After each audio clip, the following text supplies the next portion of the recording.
একটু আগে আমাকে একজন জিজ্ঞেস করলো হা ভোট কেন দিব, না ভোট কেন দিব, এটা আমরা বুঝি না। অ্যাকচুয়ালি আমি মনে করি গভর্নমেন্টের পক্ষ থেকে এই হা ভোট না ভোটের প্রচারণাটা আরও তীব্রতর করা উচিত, জনমানুষের কাছে পৌঁছিয়ে দেওয়া উচিত। আর আমরা যারা প্রার্থী আছি আমরা আমাদের যতটুকু সম্ভব সর্বোচ্চ টাইম যতটুকু আছে এর মধ্যে আমরা পৌঁছাতে পারবো বলে আমাদের মনে হয় না। তবে আপনারা মিডিয়ার যারা ভাইয়েরা আছেন আপনারা সুন্দরভাবে পৌঁছিয়ে দিবেন।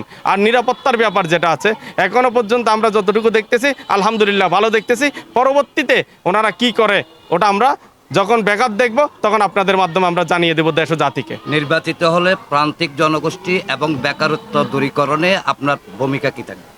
অ্যাকচুয়ালি এটি হচ্ছে চট্টগ্রাম বন্দরনগরী, যে এটা হচ্ছে প্রথমবার এইখানে বেগম জিয়া এইখান থেকে নির্বাচিত হয়ে গেছেন। এটি চট্টগ্রাম না তথা বাংলাদেশের জন্য গোল্ডেন আসন।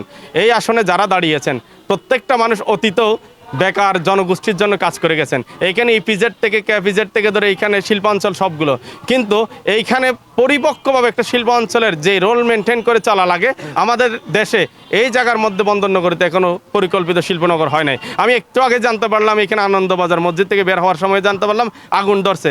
আপনারা দেখেন ফায়ার জেনারেশন একটা গাড়ি যদি আমার এদিক দিয়ে যায়, রোড থেকে প্রান্তিক লেভেলের রোডগুলো এখন উন্নয়ন ডেভেলপ খুব একটা হয় নাই। যেইভাবে আছে পিছিয়ে এইভাবে যদি থাকে পরবর্তীতে জানি না অতীতে যারা কাজ করছে কাজের একটা বাজেট আসলে ওই বাজেট থেকে তাদের সালামিটা নিত।